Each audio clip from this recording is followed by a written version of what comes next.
This is a re-recording of my ATypI Paris talk in May 2023. Cuneiform, New Life for a Dead Script, Rendez-vous of Extinct Languages. I'm Roman from Berlin. Thanks for having me here again. In my two jobs, both as a typography teacher at Berlin University of the Arts and as an information designer at the German Institute of Economic Research, I oscillate between the world of science and art. Since my childhood, I had a crush on Cuneiform, a script normally described as being dead. When I learned that this script is still being read, written, its language is still being translated by scholars even today, and therefore somewhat alive, the more fascinating it became. Let me read a sequence for you. Atta ekanu, anaku uatina inna Parisu. Here's the meaning. Where are you? Me and you are in Parisu. This is probably how a Babylonian may have transliterated this strange city's name. At my institute, the Department of Communication, with the press office, web editing team, the library, is situated in what is called research infrastructure. With our work, we contribute to the quality of scientific research. As a member of that infrastructure, I started wondering whether my typeface projects could also serve for other fields of science. Let me state I adore scientists. They find out new stuff. Such as most recently in Ancient Oriental Studies, that the first recorded poet in the world was a woman from Sumer. This is a piece of my own handwriting. It says, Anaku, atta, atti, shu, shi, ninu, atunu, attina, shunu, shina, I, you, he, she, we, etc. When my little son happened to see this picture, he said, "Oh, a piece of shit?" To which I replied, probably more to myself than to him, my handwriting is really not very good. And yes, cuneiform is three-dimensional, subject to its own universe of aesthetic rules, especially regarding the balance of strokes and, like all calligraphy, a matter of skill in whatever script. However, having posted one of my fake artifacts on Instagram, somebody commented, "You're such a nerd, but we love you."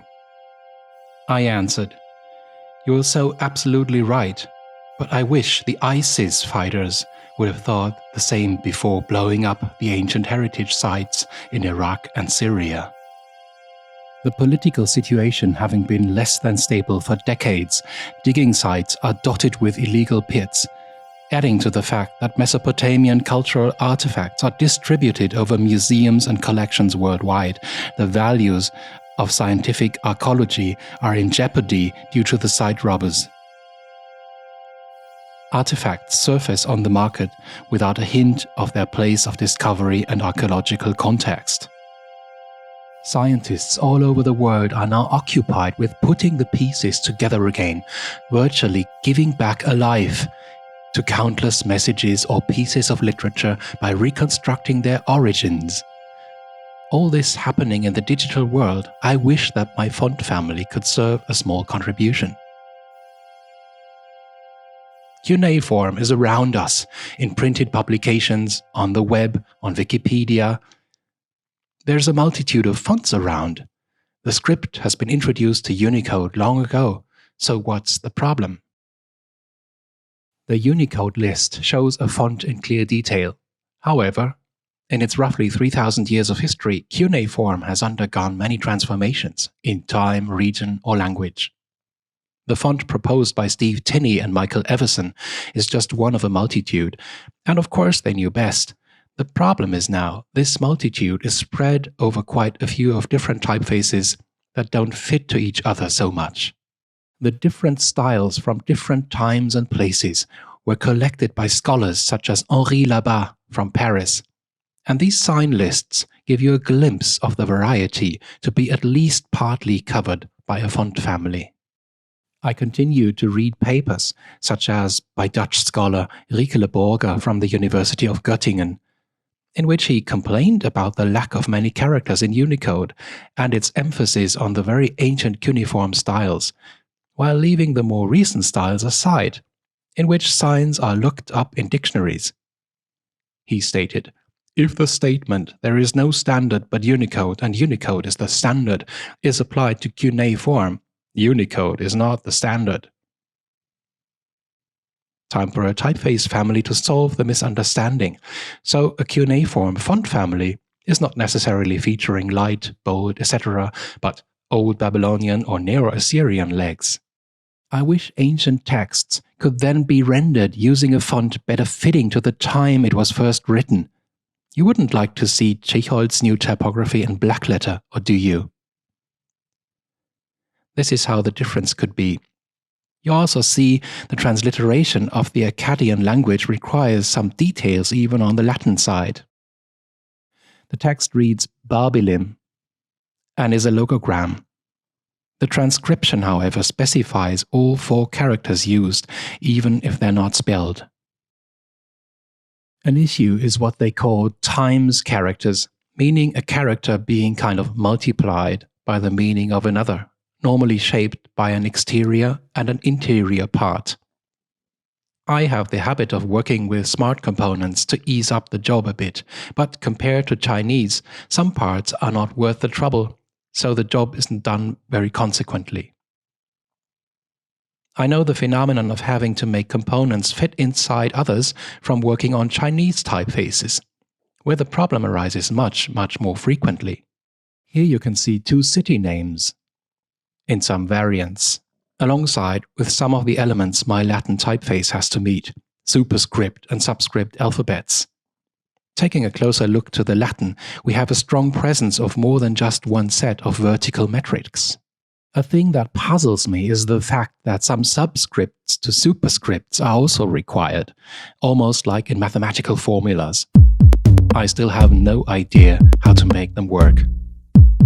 In the meantime, I dreamt of having to compose a manuscript in which the footnotes themselves had footnotes. I woke up in a sense of panic. An important part of my project is to have close ties to the scientific community, which I keep on bugging with lots and lots of questions as to what they might need from a designer, and to understand better the problems coming with the task. It turned out they appreciate the idea of that multilingual font family, but what they really need along with it is an online input method based on HTML, CSS, and JavaScript. I'm settling in for a longer journey.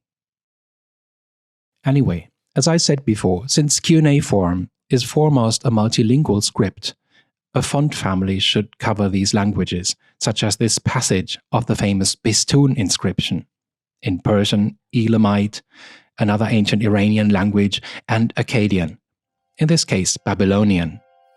Altogether, excluding the Neo-Unicode block Old Dynastic Cuneiform, we are speaking about roughly 1,600 cuneiform glyphs and their local or stylistic variants for one of the family legs, of which 1,038 are introduced to Unicode. Since my font Times New Akkad is installed on my laptop, Wikipedia sometimes falls back on it, although I have no idea how that comes. However, I wish I would find a way to propose it for Wikipedia. In case anybody's around here who can help me, get in touch. I'd be excited. Thank you so much.